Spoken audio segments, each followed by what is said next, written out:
Hello everybody, it's Sephiroth4, or Dovey, for another year. It's been a year. Another year.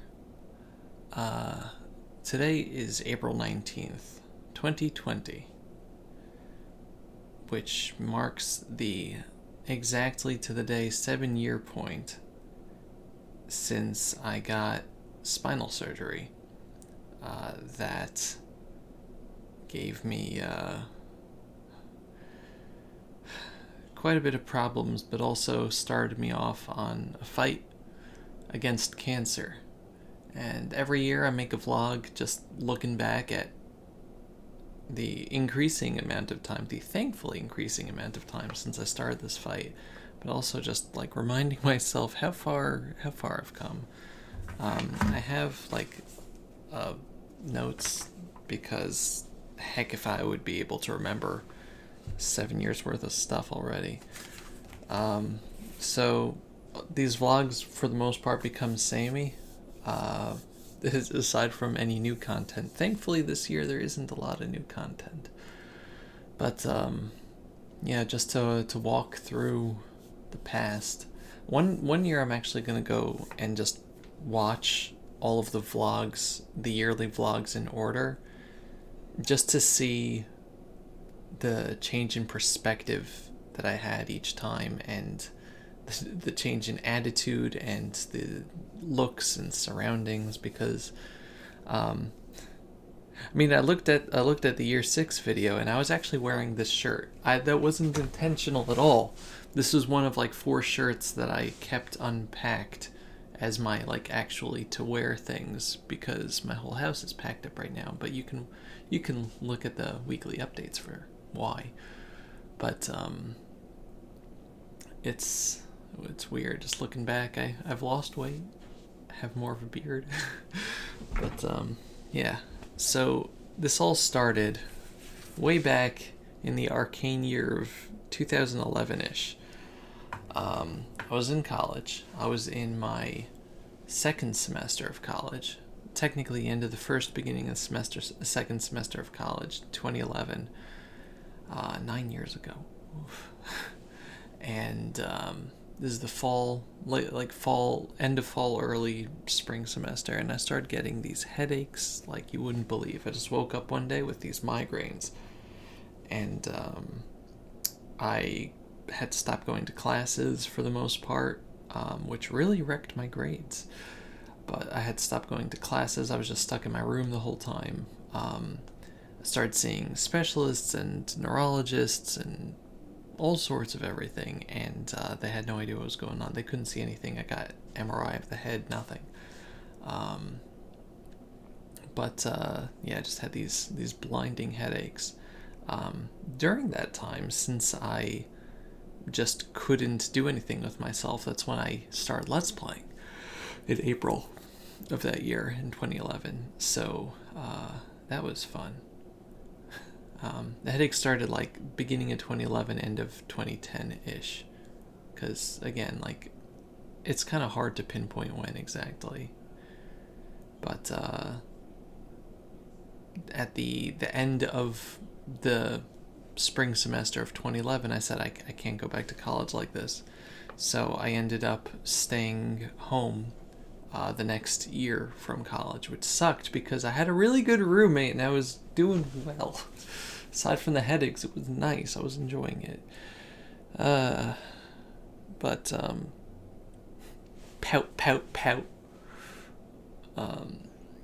But so going into the fall of 2011 into the beginning of 2012, I just spent the time trying to recover, working on the Final Fantasy VII Let's Play.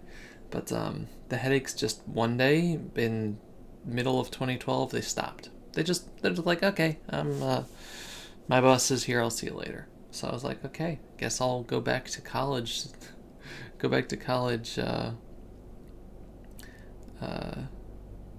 What's it? That was the end of 2011, beginning of 2012. So yeah, the fall of 2012 was when I decided to go back to college. Starting that summer, though, I started getting back pain. And that summer was when 2012 was when the headache started going away. So I started helping out. We had like a farm here. There was like a petting zoo and a bunch of stuff. So I was helping out with that. I was helping out with, we had like a little garden that I was the one taking care of. So I was doing a lot of like labor, like moving stuff around and digging. So I figured like, I had strained something in my back, possibly slipped a disc from working too hard. It's entirely possible these things happen to people. So like my back would hurt, and I would have to rest it. And if I would, my back is hurting just talking about this. If I would have to do anything, it would usually make it flare up again. But I didn't really think anything of it because I was overweight. And I just deal with pain a lot. I have a very high pain threshold, so it was what it was. So I went back to college, and the pain was slowly getting worse and worse, and I would have to relax a lot. And I figured, like, well, it was something, that I had done to myself over the summer. And we figured it was a hernia. And I went to see a doctor in January of 2013, and they took x-rays of my back that looked fine. They gave me like a cool brace that kind of helped a little bit. It was kind of like a corset, but it worked okay. But the pain started getting worse, and we started seeing other therapists. I was on Percocet, like as a regular medication at that point, which for most people should send up warning bells. If you have to be on an opioid as a regular medication, it was not high dose, it was low dose, so I was still functional during the day. I was going to college through all this, but usually it should send up warning bells that a person, if you have to take an opioid, something is wrong. But I'm dovey, I'm an idiot. So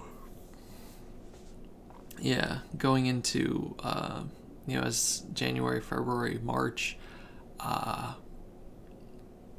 got bad enough in March that I actually had to leave college again in the middle of the semester.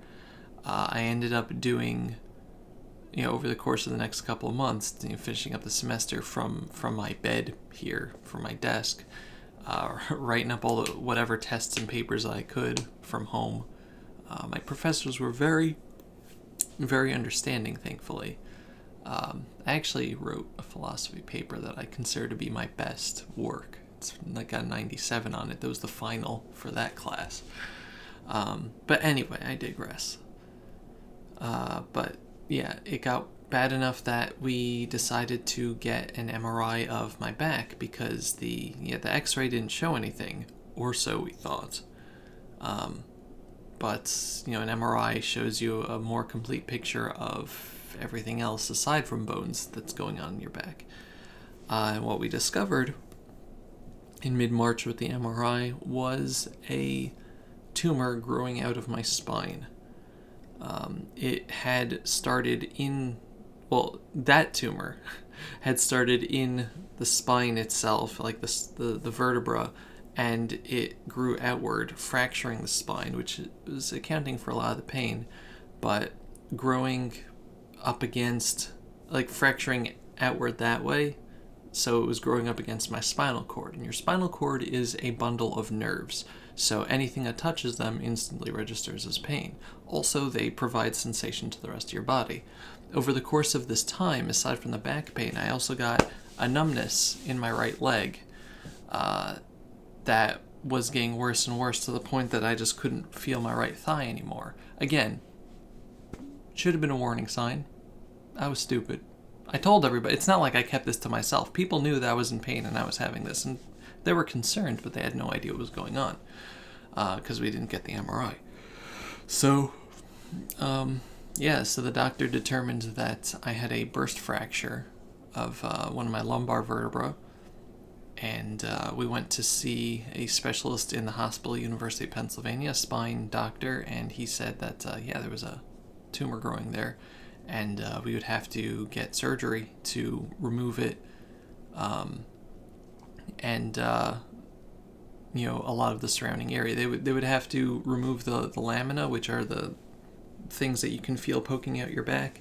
That kind of, you have your spine, your spinal vertebra. Like if you're looking at it from the top of the person, the spinal vertebra are stacked like that with the discs in between. So you have your spinal vertebra, and then you have the lamina, which is shaped like this, and it's through the middle there is where the spinal cord goes, so it's protected. On the end of the lamina here is where you can feel poking at your back. So we'd have to take the lamina away entirely from a few spots in my lower back. Take the tumor out, push the spinal cord aside, as much as they could. Take the tumor out, clean the whole area, try to fill it in as much as possible, and fuse all the vertebra around it together. So, it was a revelation. It made sense. I wasn't like particularly shocked, because I was like, oh yeah, that would explain the severe blinding pain if my spinal cord was being strangled. So we scheduled the surgery, and April 19th, 2013 is when I had it. And again, it went well. As you can see, I'm still here. We had the laminectomy, the spinal fusion of the lumbar vertebra, which are it's the lower back. A bunch of rods and screws put in to hold everything together. I still have those today. They're not doing too well, but we'll talk about that later, I think.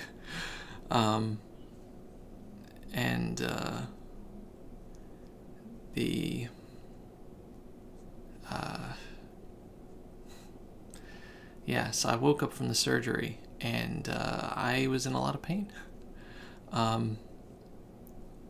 So the doctor said to us, it took me 3 days to get home from there, which is a wonder in and of itself. Like you expect from like most major surgeries that you're like stuck in bed for weeks and weeks, but no, like the big thing with surgery is they're like, if you don't get moving, that's the problem. Like, we need to get you up and out of this bed. I'm like, you operated on my spine. They're like, yeah, we'll give you a couple days. We'll give you a couple days. And, it was extremely uncomfortable and painful being in that hospital bed. I had a thing in my back that was draining out all the sludge that was being produced by my body in reaction to the surgery. I had to get like heparin shots, which is an anticoagulant, in my abdomen just to keep everything from killing me. It was a fun time all around. But 3 days later, I was up. I was out of bed and hobbling back home to recover.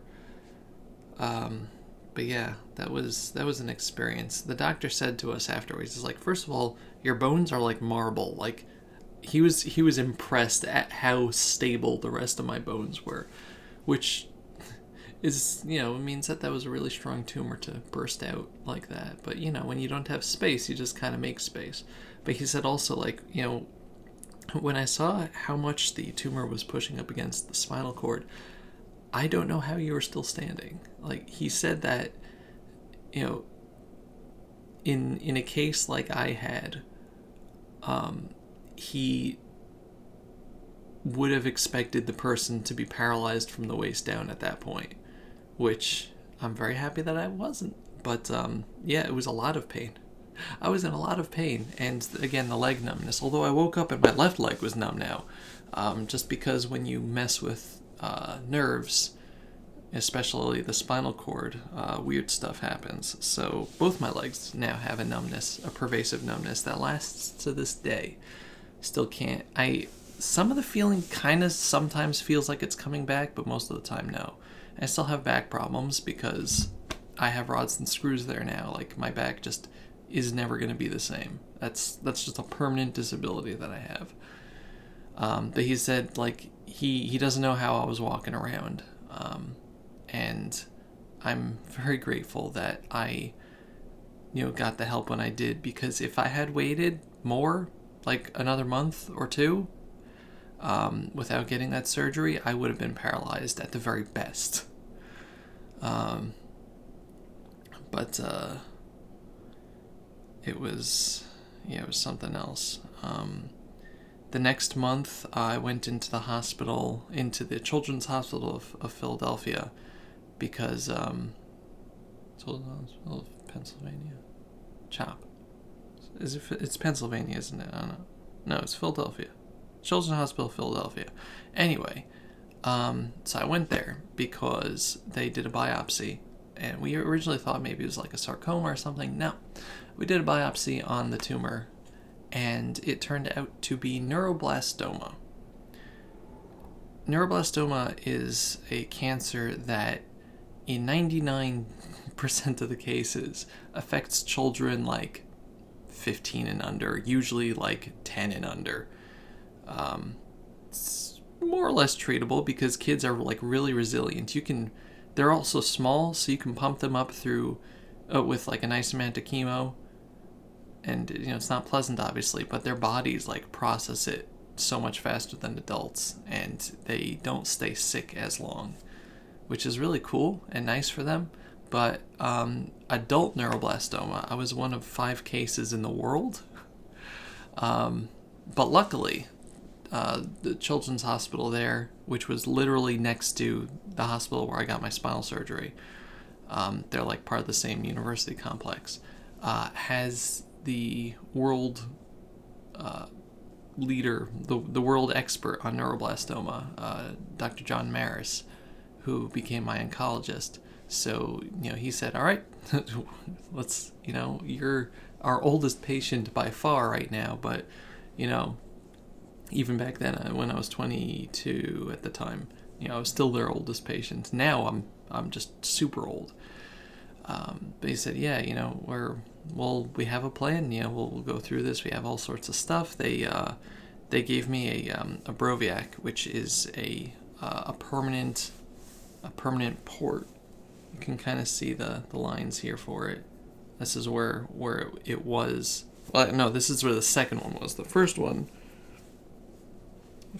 is over here. There's another belly button essentially that I have because it was in so long, so it just became an indent in my skin. This, like the belly button, it's a scar, but since it was a big scar, it's just kind of sucked in. So that's kind of what I have over there. So it was a permanent IV because they didn't want to keep having to stick me every time I came in for for treatments. So it was just a line that was attached to one of my I don't think it was my aorta. It was one of the big arteries. And it just came out my chest. And I had to have like a dressing on it at all times just to keep all the air and any infection away, because if that thing gets infected, it goes right into your blood and you die. So you have to keep it covered at all times, and you have to keep going into the hospital or have someone come to your house, like a home nurse, to change the dressing every week because the adhesive starts coming off. And there's like a little clear thing on it in order to make sure that you can see that the area isn't getting infected or anything. You have to keep it clean and wiped down and all sorts of everything. But it makes the process more simple, but you also, because of it, you can't take showers or, get yourself dirty. If you get sweaty, it starts making the adhesive come off. So, like, you really can't do anything. Like, you have to just stop doing for as long as you have it. And I had that for a very long time. But we got the Broviac in May, and starting in June to like May to June to July to August, I was getting heavy chemo. So that was something. Yeah, it was starting in May through August, so May, June, July, August, 4 months. And the way that worked is, their first strategy is to hit it hard and hit it fast. Because, the way that cancer works, cancer is rapidly dividing. So you try to hit it with chemo, and what the chemo does is that it kills off the ability to reproduce. It attacks whatever is the fastest reproducing things like cells in your body, which is generally cancer. But there are a few other cells in your body that also rapidly reproduce, namely your hair and the lining of your stomach, because the lining of your stomach has to keep coming back after being dissolved by your stomach acid, and your hair is constantly growing.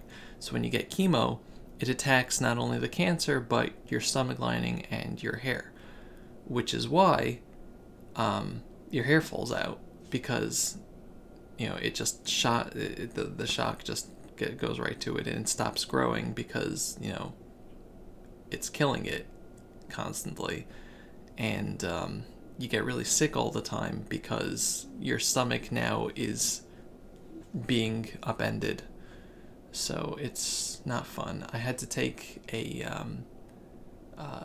antibiotic called cefpodoxime, which counteracted all of the lack of protection that my intestines had.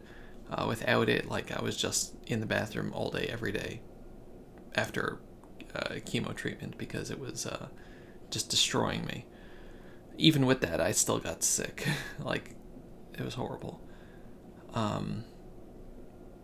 But yeah, we had the a week staying in the hospital getting the chemo, and then sent home, and then the chemo would do its work. Oh, all right. Also, the other thing that the other rapidly dividing cells in your body is your blood.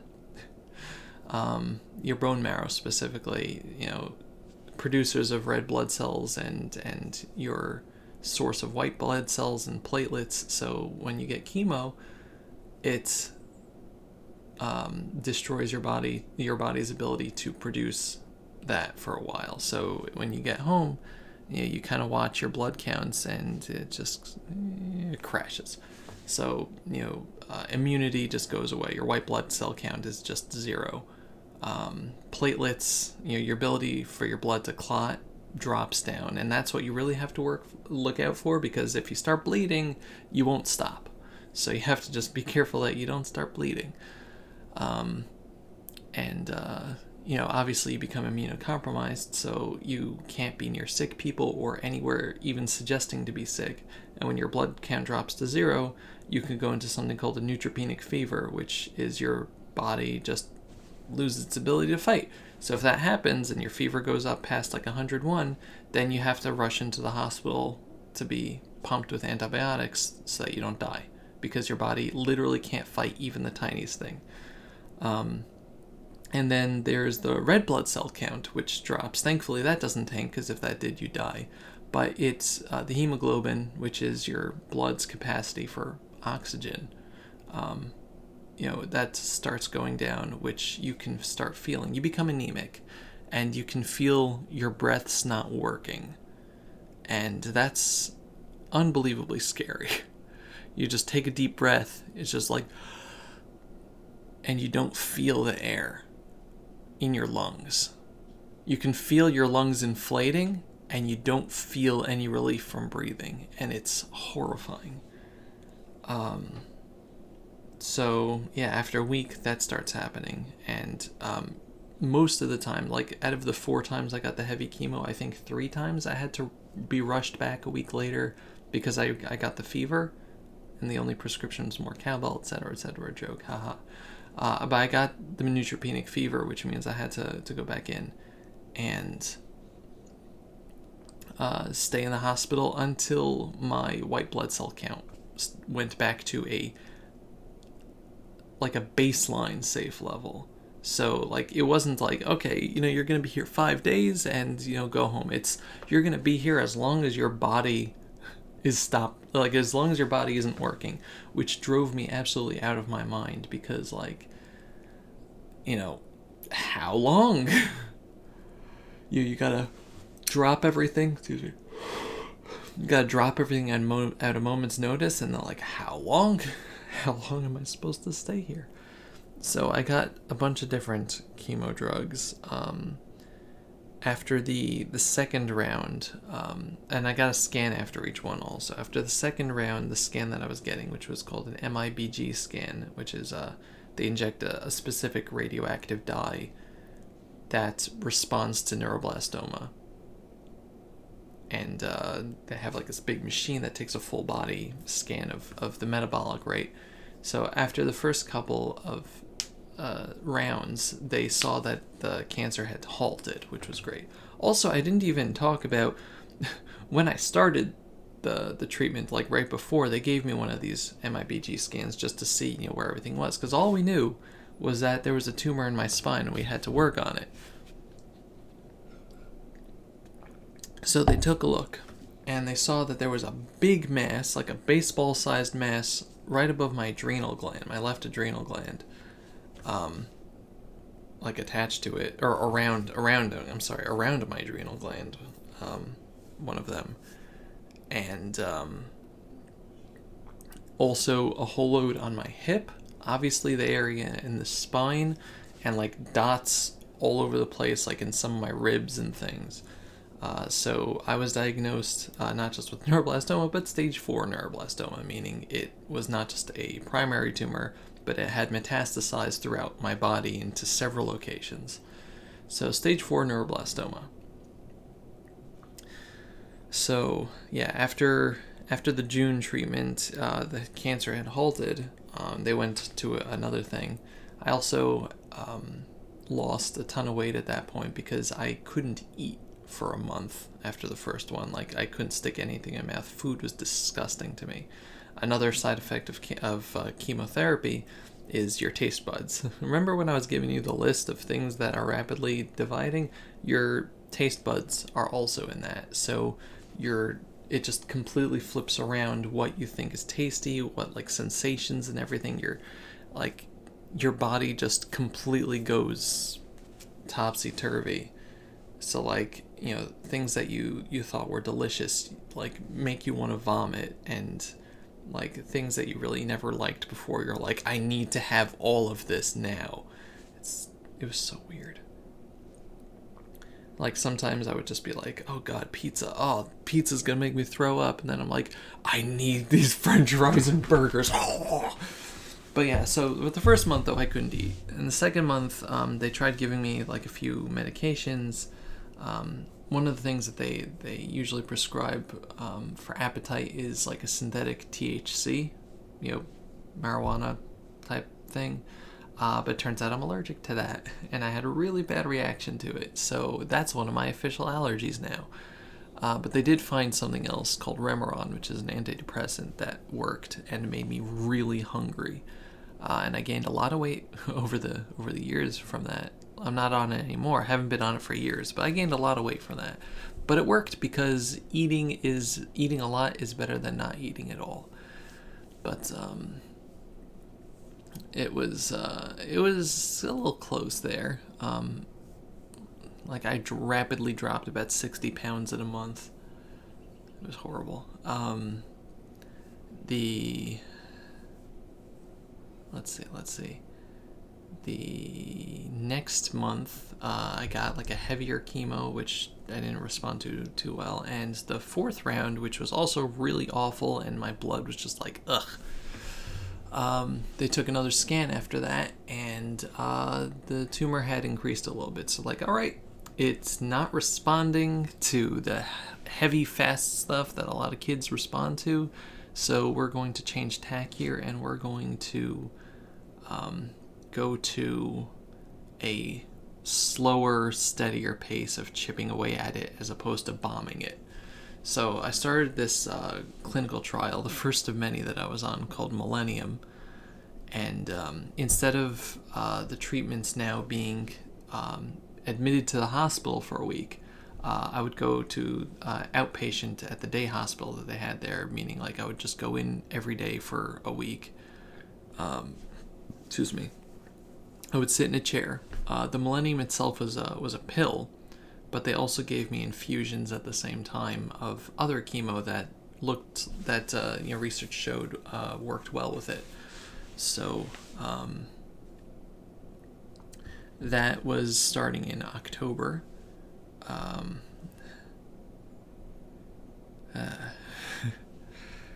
So the way that worked, October of 2013, the way that worked was the Millennium was in a 9 day, a 7 or 9 day form, like dosage. So for the first Monday through Friday, I would go into the day hospital, and I would get the Millennium. I would get another pill and an infusion, and it would suck. Then at the end of the week, they would give me the Millennium to take home and take on my own for a couple days, and then the next time I'd come in, I'd just give them the bottle back. But that went on a 3-week cycle, so it'd be like 1 week going into the hospital with the Millennium, and then 2 weeks at home. The pros of this were that since I was on a much lighter chemo, I wasn't getting the same ups and downs from the in terms of my blood, and immunity. It was just on a general low. But also, this was just like I was on this for over a year, from August 2013 until February 2015. So I was on it for a year and a half. We got scans in the meantime over the course of this. The scans didn't show anything getting better, but it did not show anything getting worse. So what we assumed what was going on was that it was just slowly, and we had like biopsies every so often. We assumed that what it was doing, it was just keeping things stable at the very best. At the very worst, it was keeping things stable. At the very best, it was killing it off, but the cancer wasn't necessarily disappearing from my body. It was just dying and becoming scar tissue that still showed up. But so I was on that. So 2014 itself was unremarkable in terms of events, which I guess wasn't a bad thing for me, because after the previous year of blinding pain, spinal surgery, heavy chemo, it was nice just to have a steady time. But that 3-week cycle, ruined all concept of actual time for me, because I didn't know what month it was. I didn't know like what day of the week it was. It was just, and the side effects, the other side effects, that you get from constant chemotherapy is just, it's confusion, obviously fatigue, and just a general, it's like a concept, a thing called chemo brain, where you're just like, you have no idea what's going on in the world around you. And that was my 2014. It was my life of 3-week cycles. Because it was a lighter chemo and I wasn't like in danger at that point, I was just not recovering. You were able to like work the schedule around holidays and things so that it didn't disrupt life in that way. So that was at least okay, but it wasn't fun. But 2015, February 2015 was a bad month. A lot of horrible things happened, and not just to me. There was just some really bad times, but what in my cancer journey at the very least, one of the side effects, again, I said, of chemo is that it messes around with your intestines. So you go to the bathroom a lot. And if you don't take the proper medication, or even if you do, sometimes your body is just like, I'm going to make IBS look like it's nothing. So in 2015, I started getting some really bad attacks with that. And I had to be admitted to the hospital, and it turns out I had something called a C. diff infection, which is an infection of your intestines, and it makes you I'm sorry to be graphic, it makes you constantly go to the bathroom. You are pooping all the time, literally, with no control over yourself. Like, your body is just constantly pushing. Your intestines are stuck in that state of pushing, which, aside from, being kind of a drag, is very dangerous because you're don't keep anything inside of you. So I had to go to the hospital, and they, first I had to be there so that they could, keep pumping me full of liquids, so that, because I couldn't eat, I couldn't drink, definitely. I was not eating or drinking, so they had to keep me on an IV just so that, I didn't die from that. But they also had to figure out how to stop that. So eventually I got this medication that is the equivalent of just turning the faucet off. Not just like not like turning it down, like just turning the faucet off entirely. It stopped my intestines, which is what I needed. I needed them to just stop and calm down, and then I just didn't go to the bathroom for like a solid week. But that was fine. It made me sick as anything, like nauseous and everything. But it was better than what was going on. But yeah, I was in the hospital for a month, is what I'm trying to say. Previously I was in the hospital for a week and a half, with the infections or with chemo. I was in the hospital for 3 days with the spinal surgery.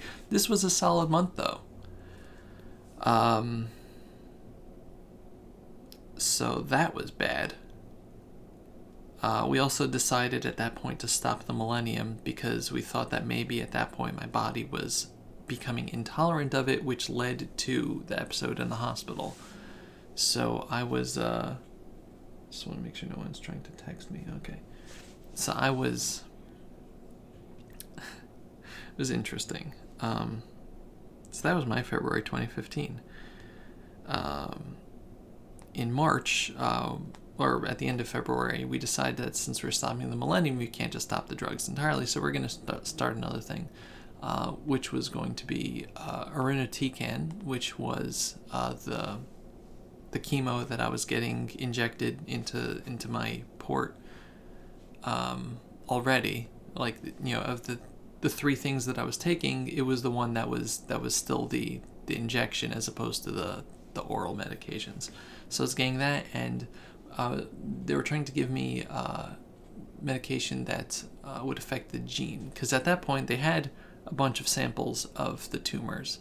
So they brought it for gene testing to see, like, one of the ways that they fight cancer now is that they don't just try to use chemo that attacks dividing things. They try to use targeted stuff so that the rest of the body gets a break. So they located a specific gene in the cancer that was similar to something that, or it was the same gene or a similar gene that gets targeted by this medication that helps with liver transplants, among other things.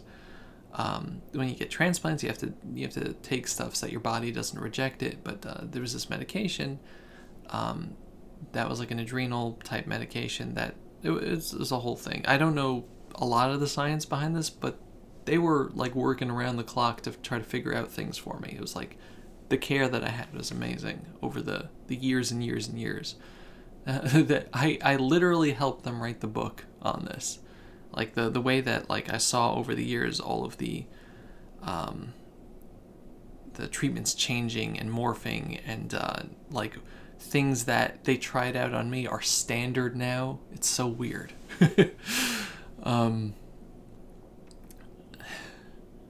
But so they tried this like mixture of irinotecan and the gene medication, and the two of them would hopefully like make a path to go straight to the cancer. And it turns out I was allergic to that medication as well. I had some really, really bad reactions to it, so we stopped that in March.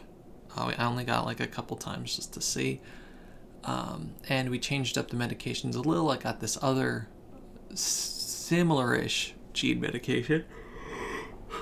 And man, oh man, oh man, the insurance company, every step of the way, the health insurance company was like, you don't need this. You don't need this. You don't need a scan. You don't need this medication. And my doctors are like, yeah, we know that this medication is usually treating X, Y, and Z, but like, we need it for, this secondary purpose. And they're like, nah, he doesn't. He's fine.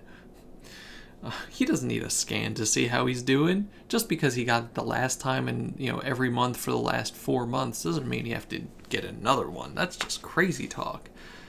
I hate the insurance company so much. I mean, the insurance company also let me pay for things eventually, but we had to fight them on every single step. God. But, so we changed up medication. So, at that point, since I was off of the Millennium and I was just on different chemos and, this other gene medication, my hair actually started growing back. It was, the 2-year point of my treatment in April of 2015, 5 years ago. My hair started growing back a little bit because the Millennium was keeping it out mostly, and the heavy chemo had knocked it out. So I really, for 2 years, I didn't have hair, but that started growing back, so that was really nice. And I had that at least for 2 years. So that was that life for the rest of 2015. Once again, thankfully, there was really not much that went on over the course of the rest of the year.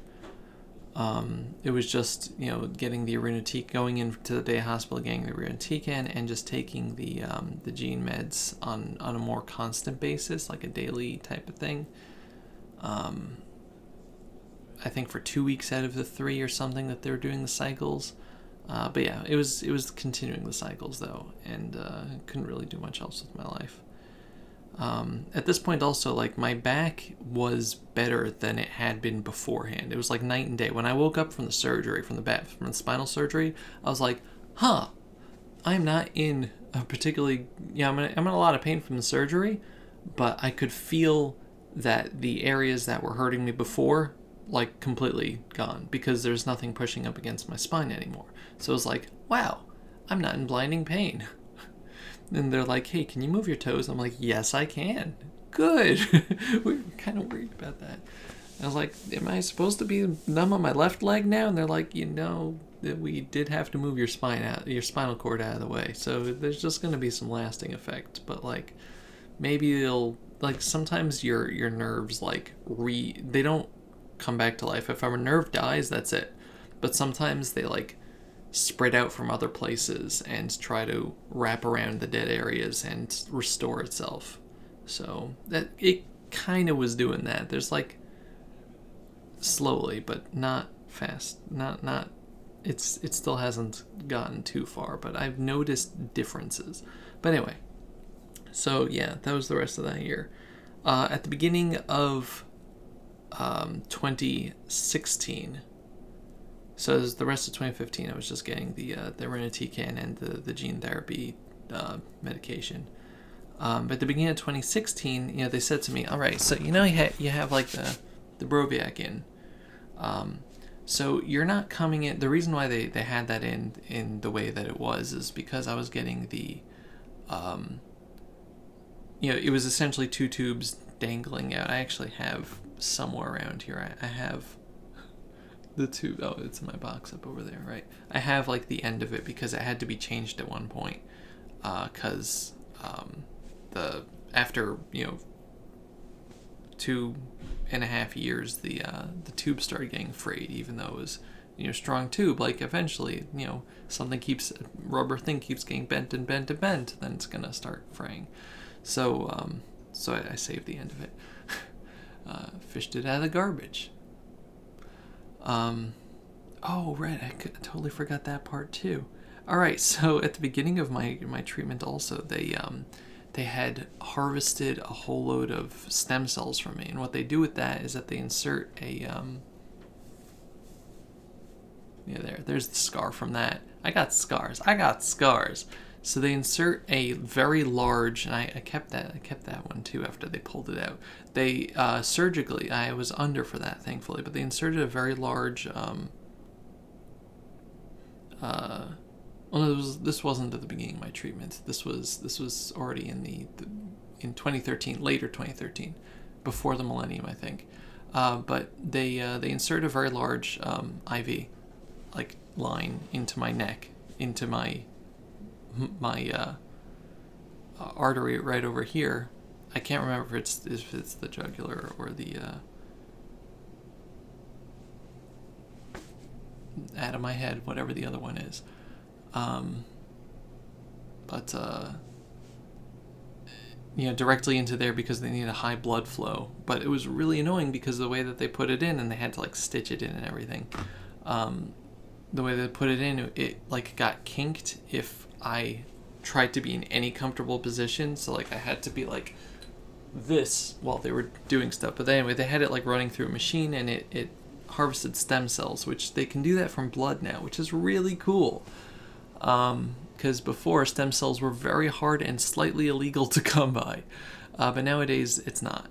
But so yeah, they harvested a whole bunch of stem cells for me in case my body decided to die and they needed to restore it.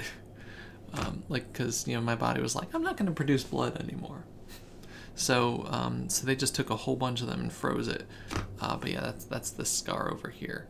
But that was a big tube. And then like when they're done with the stem cell stuff, they're like, okay, let's remove it. I'm like, are you gonna put me under? They're like, no. And they just like snipped the sutures that were like holding it to my skin. They're like, 1, 2, 3. I was just like, because the tube is like this big. It was just sticking out of my neck. I was just like, what? And it's just like, yeah, just hold that down, it'll be fine. But it was big, and it was there, and they're just like, okay, 1, 2, 3. It was a very unnerving feeling. But anyway, so getting back to the port. So I had the Broviac, and the reason why I had the Broviac sticking out was because I had to come in and get infusions. So like I had to get, excuse me, I had to be hooked up to a machine a lot. And since there's a possibility of me getting infections or whatever, I had to essentially always be ready to be hooked up to a machine. So, since the Broviac let them not have to keep piercing my skin every time I did that, but at the point of early 2016, I wasn't really using the Broviac anymore for that purpose. I was still getting injections, but it wasn't necessary at that point. At that point, I was taking... I think I was taking the drinks. Yeah.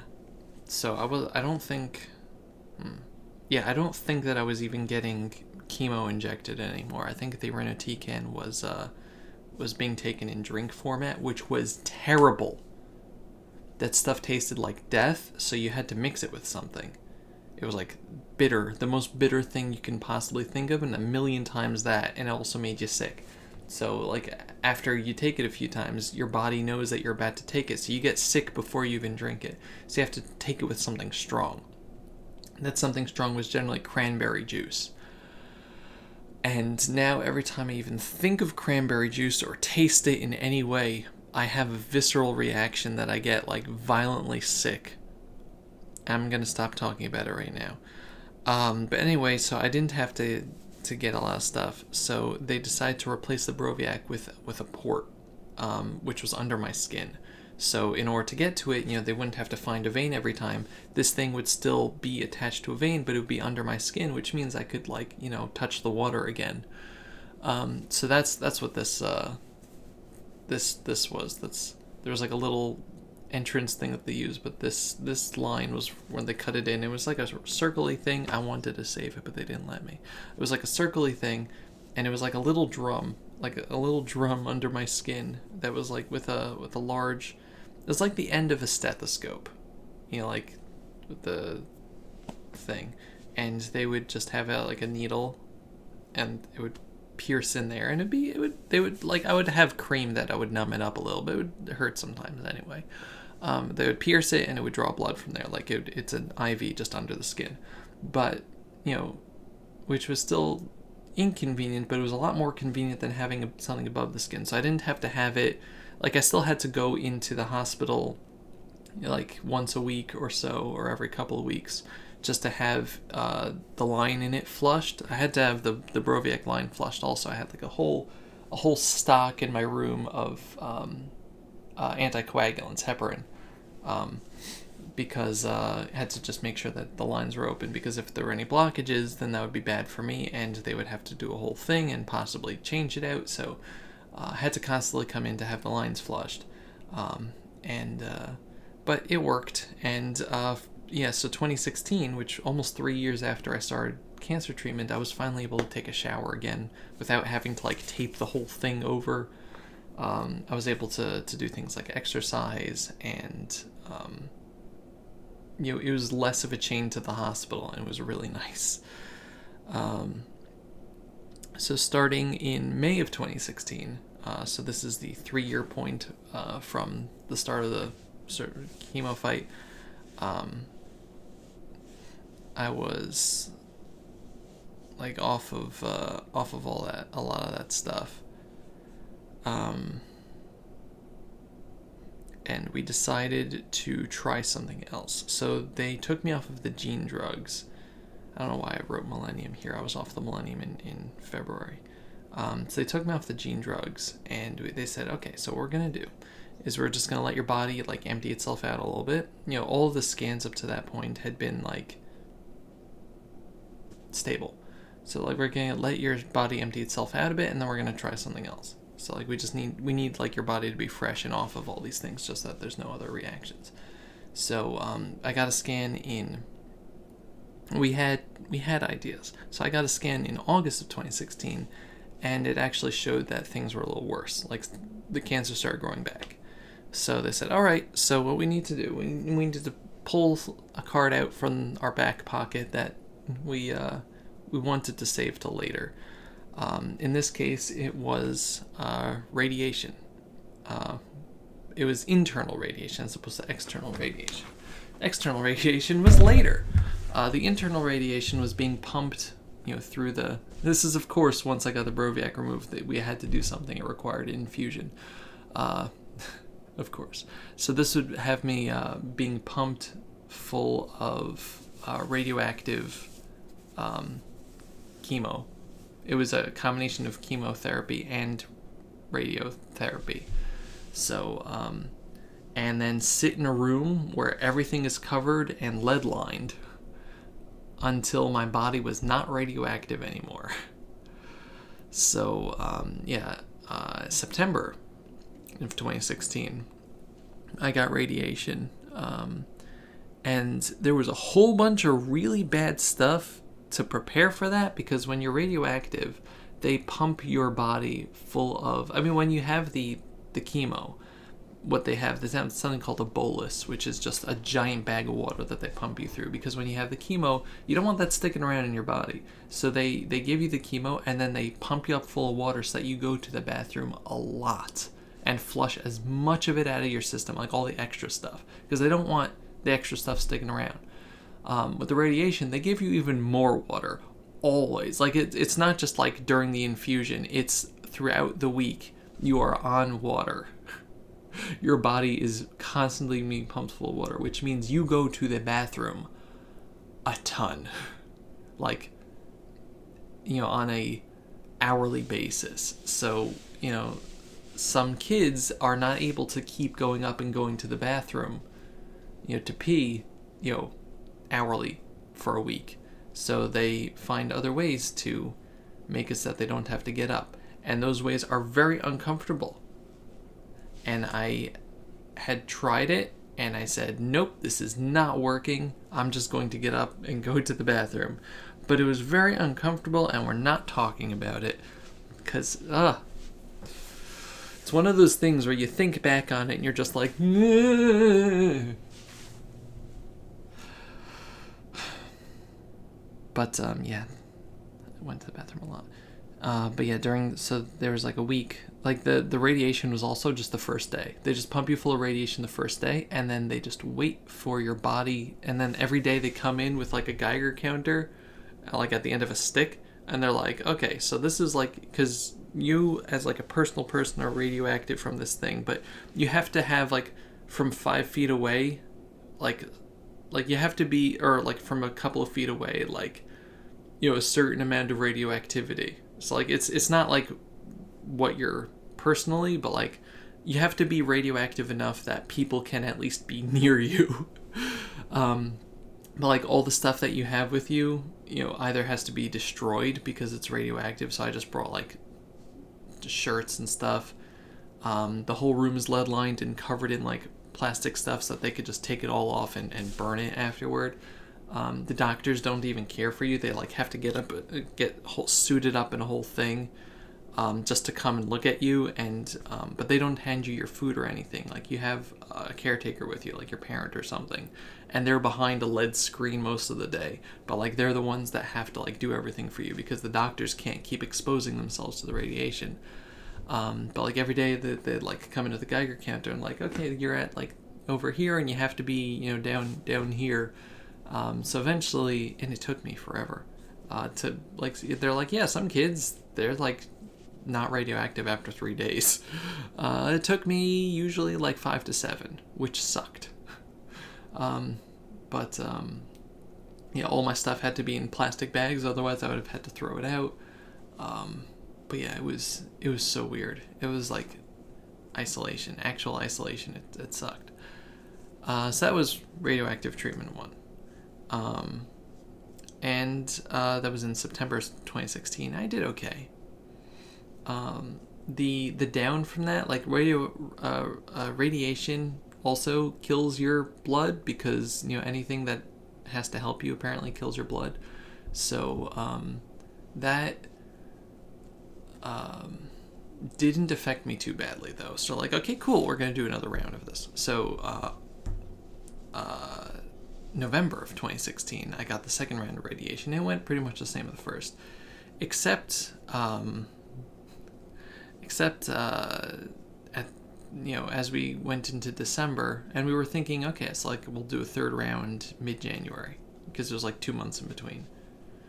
So as we got to the end of December, all of a sudden my body was like, I don't feel so good, and my blood just started going.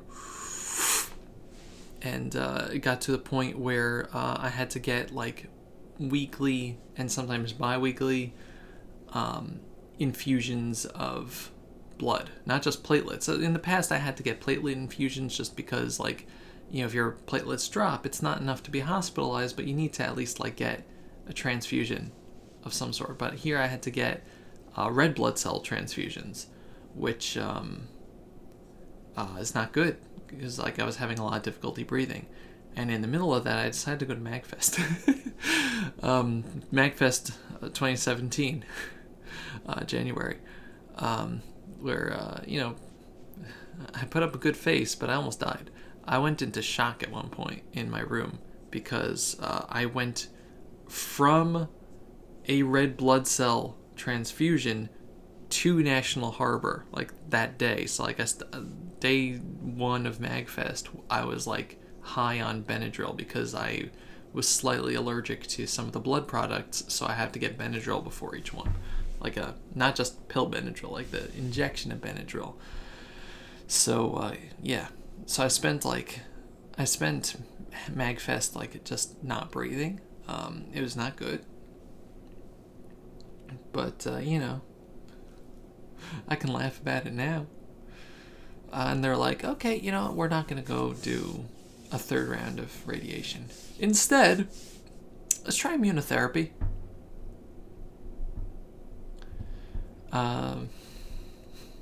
So the immunotherapy went interestingly. So the immunotherapy is another thing where you just go into the hospital for a week, and this is February of 2017 now. You go into the hospital for a week and you get a mixture of chemotherapy and the immunotherapy. And the immunotherapy is meant to set your body's like white blood cells into overdrive and just like go crazy, amongst other things. And it was meant to be targeted, but you know, it's again, like everything that I've had since the first heavy chemo, this has all been clinical trials. Everything. Even though the radiation, this has all been clinical trials. So like the same thing with the immunotherapy. And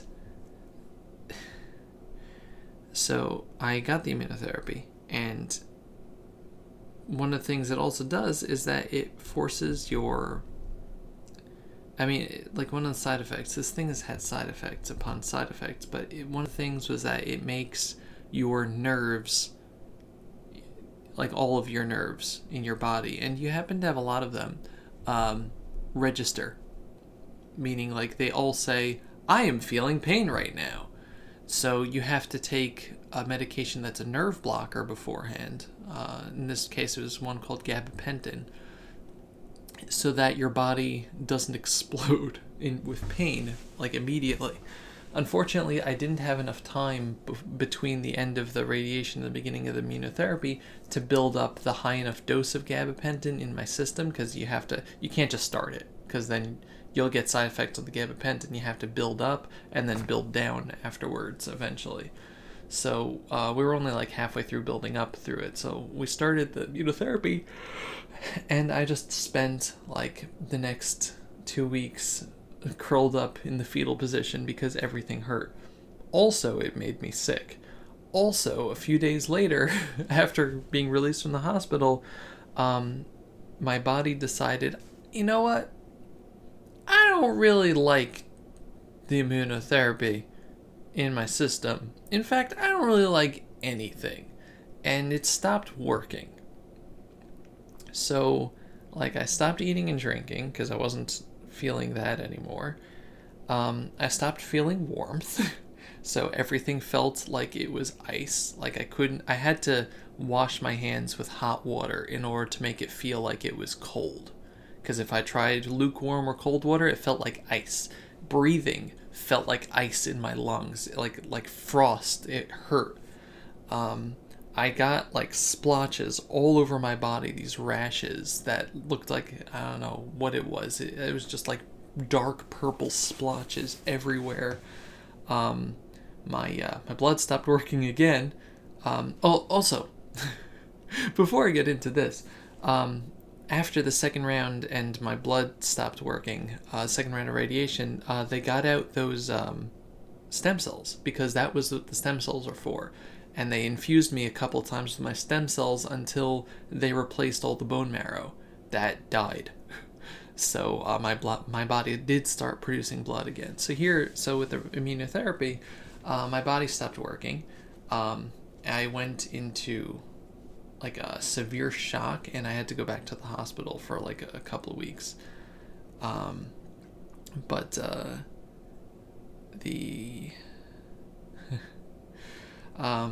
Yeah, I almost died.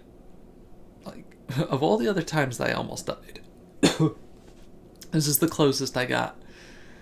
And I can laugh about it now, but at the time, I actually, like, you know, when I got the surgery, the spinal surgery, yeah, I said to myself, like, this sucks. Like, I'm feeling so much pain. I didn't feel like I was gonna die. And I was getting the really heavy chemo. I felt like death, but I didn't feel like I was gonna die. I just felt like this is like the most horrible sensation I've ever had in my life. But I didn't feel like I was gonna die. When I couldn't breathe because my blood stopped working, you know, after the radiation, that was awful, and I didn't feel like I was gonna die. After the immunotherapy, and I had the reaction that I did, and I could feel things in my body just stop working, I did think I was gonna die. And it was really close. That was like the closest I've ever actually come to you know, the wall of my own mortality. And again, I can laugh about it now because it's been 2 years, 3 years. It's been 3 years. I can laugh about it now, but that was, at the time, I had actually accepted the fact that, yeah, this is it. It was a good run. Because I didn't see anything else happening. I was just like, okay, I can't eat anymore. I can't drink anymore. Having trouble breathing. You know, everything in my body has stopped working, or I'm covered in these rashes now, and yep, that's it, we're done. But luckily, the hospital saved me, and I recovered after a few weeks, and they're like, all right, so we're not doing immunotherapy again. And I was slowly also getting off the gabapentin because we think that helped out with the reaction. But I'm still having like side effects of the lingering side effects of the sensations, like reaction to cold and things like that. For months and months and months, that just didn't go away for months. It was like a semi-permanent side effect. But they said to me, all right, so we took scans. Just based on metabolism scans, not that like different scans, CT scans. The stuff that you got in your body is pretty much dead. The stuff in your hip, it's pretty much dead. It's just not going away for whatever reason. Stuff in your ribs are dead. Stuff in your spine, whatever was left after the initial surgery, that's all dead. The primary tumor around your adrenal gland is just a calcified mass at this point. Because when your body tries to fight stuff like this, its first thing, because what a tumor does is that it just attaches itself or makes blood vessels so that it can have food, because it feeds off your blood. So it just feeds. What your body tries to do is it just encloses it in calcium, which is like bone essentially, to try to suffocate it. But if a tumor's too big, then it just doesn't work, and it metastasizes elsewhere through the blood, which is what it did for me. So they said, we can try to remove the primary tumor and as much of the stuff in your hip as possible. And so I said, sure, why not? If you think that I'm well enough to be able to do that. And they're like, yeah. So I went in to see the surgeon. He was like, okay. And this is the guy that had put in the port and everything, so we had a good rapport with him. He's a great surgeon, Dr. Matei. And so he said, yeah, your oncologist talked to me, and I'm on board also with removing the primary tumor and all the other stuff. I have an opening on Thursday. This was Tuesday. I have an opening on Thursday if you want. And we're like, I thought that we are gonna schedule for a month from now, but if you're open on Thursday, sure. So 2 days later, I had surgery to remove my abdominal tumor and everything that I had in my hip. And once again, 3 days in the hospital. The first day I was in bed, the second day I was in a chair, and the third day I was walking around, and then I was home. So the surgery went well, and I got some really nice scars, and I'm going to show them to you because, by gum, I'm showing you all my other scars. I didn't show you my back scars, did I? So again, if you don't like looking at scars, especially on a fat person's stomach, then that's fine. But yeah, the abdominal incision was over here. It spans from here to here. You can't really see it because of the lighting. That was where they cut in through all the muscle and everything to get the adrenal gland, to get down to the hip. To get down to the hip, we got this, which is a little worse. I really wish that my shirt wasn't ruining everything, but yeah, so it's a little worse, but that's because they had to do it sideways and then kind of dig in that way. Also, you can't really see, that's not my butt, don't worry. But I got, this is how much they cut off my back. That's just me being fat. I'm not showing you my butt. I'm sorry.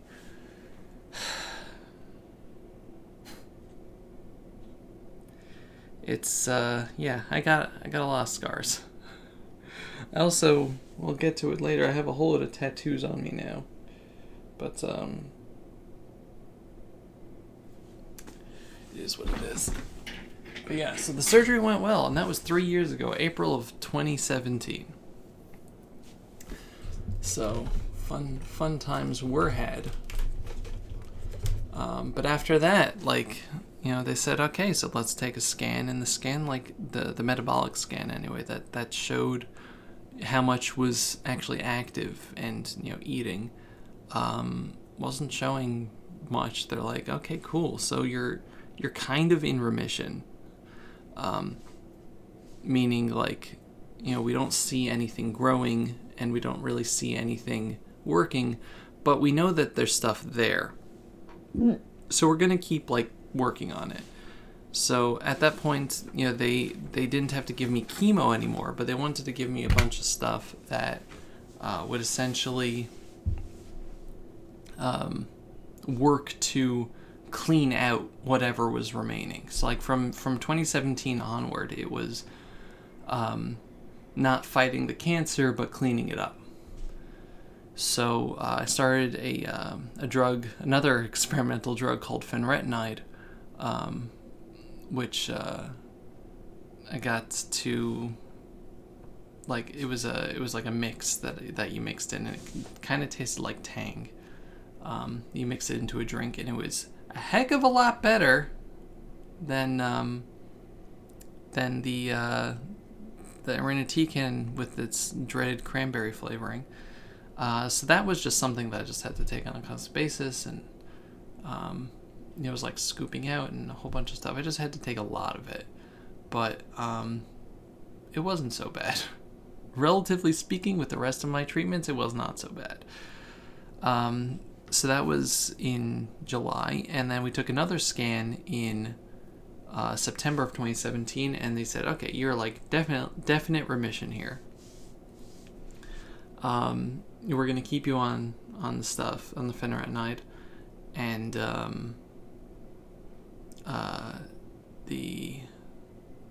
we'll just see from there. So by December of 2017, they said to me, all right, so, like, all you're getting is oral medication at this point. The only reason why you're coming into the hospital for the port is just to get it cleaned out.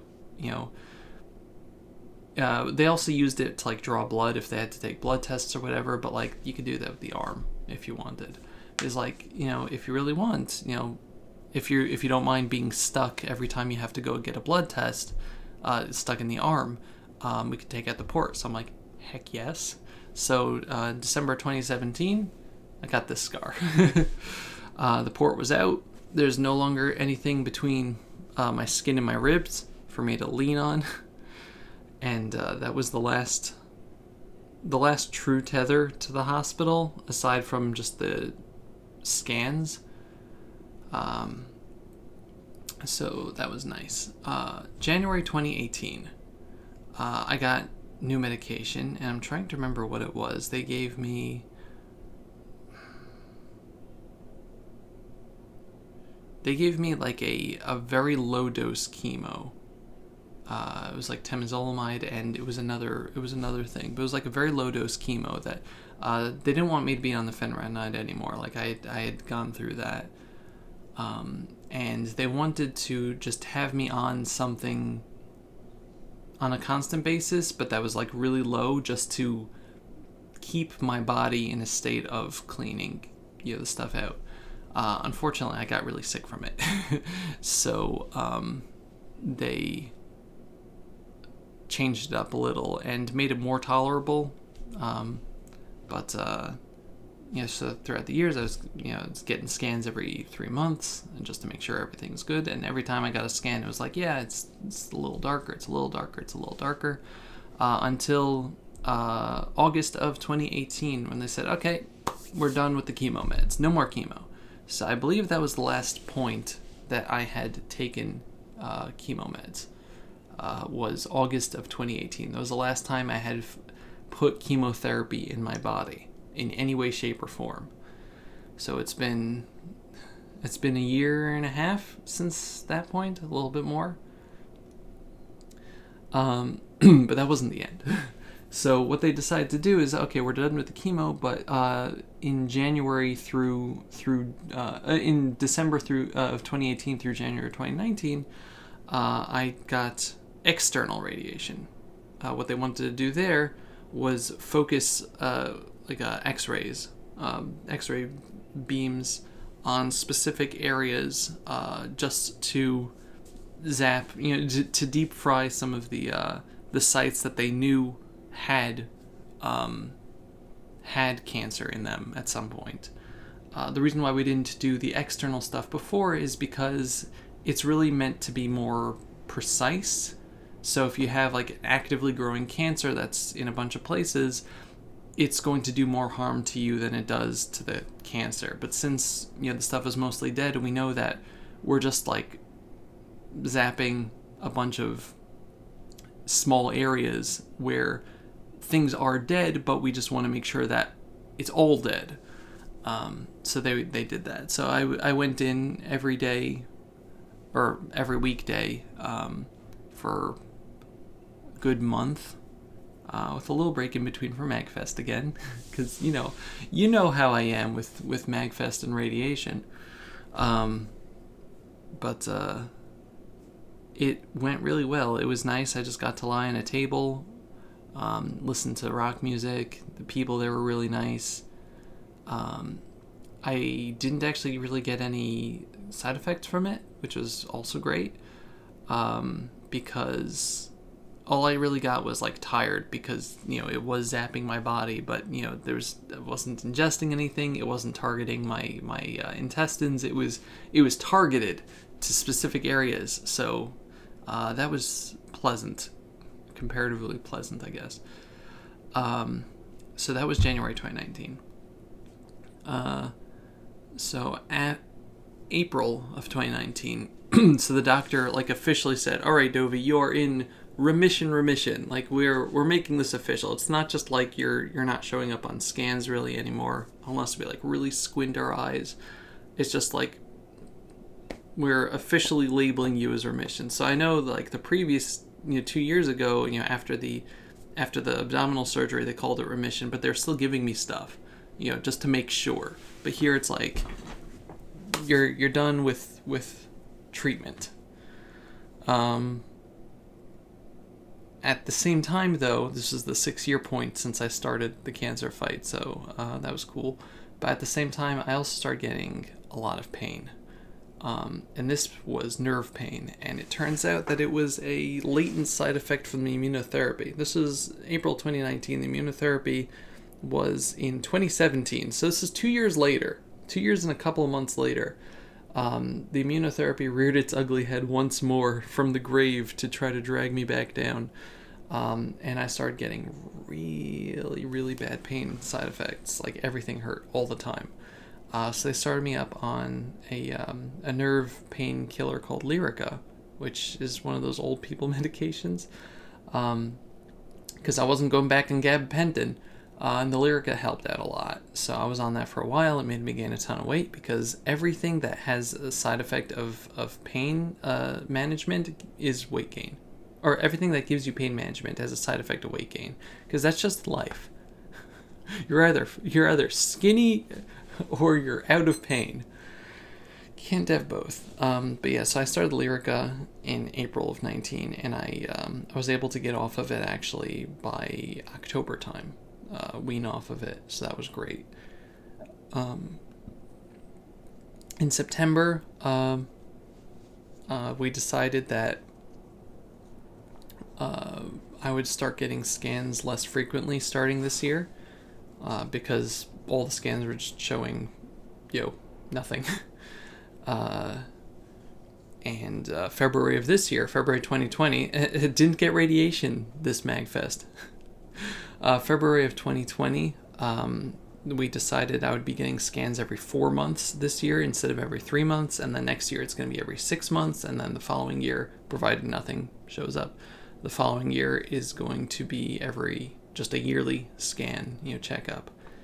And that brings us to today, April 19th, 2020, the 7-year point from which I started fighting cancer. I'm not on any chemo medications.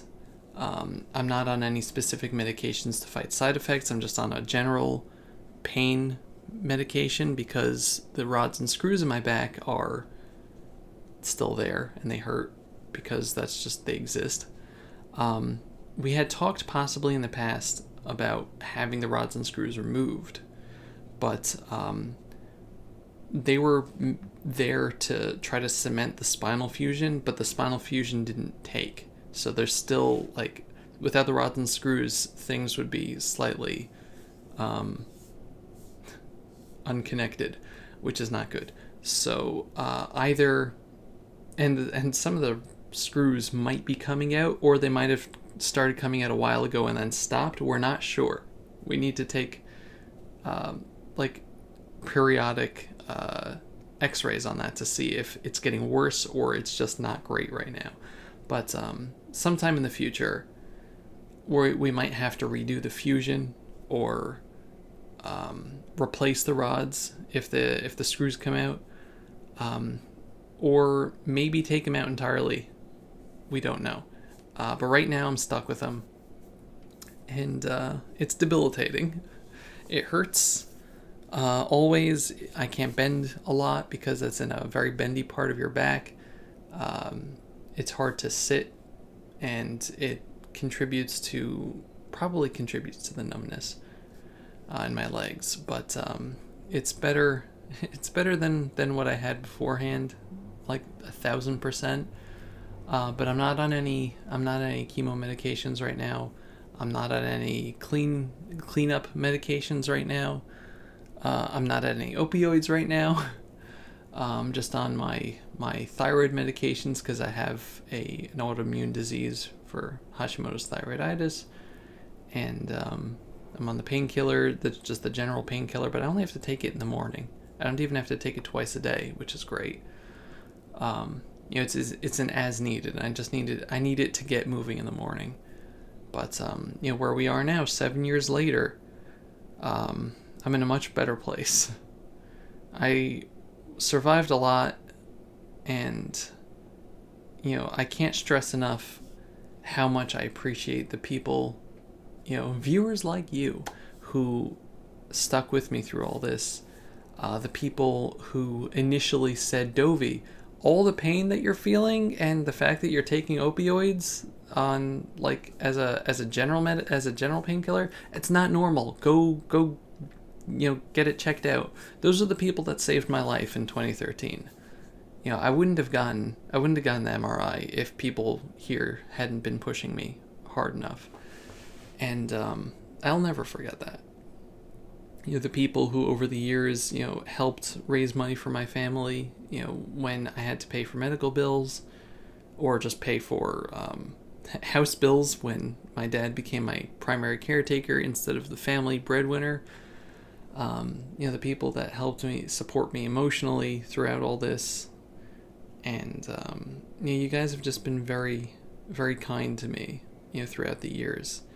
And I'm happy that, I can come to you 7 years later and we can talk, we can laugh about all these things. We could talk about it in the past tense. That's just amazing. And, here's to more time. Once I passed that 5-year mark, that was like a big deal. I'm still one of only a few people in the world with adult neuroblastoma, but, the survival rate past 5 years increases dramatically. And we have to keep on top of it to make sure it doesn't come back, because, there's always a chance of it coming back, or of one of my treatments, whether it's radiation or something else, having a side effect of giving me a different type of cancer. But, as it is, here I am again on my own, except that I'm not on my own. I'm with you guys. So thank you. I appreciate you all. I'm glad that, like, as the timeline goes on, it becomes more and more boring to talk about. Like, most of the events, like the first 50 minutes of this video was like the first year, and then, like, the past year of the video was just like 5 minutes. And I look forward to not having anything special to report on next year and just rehashing all the old stuff.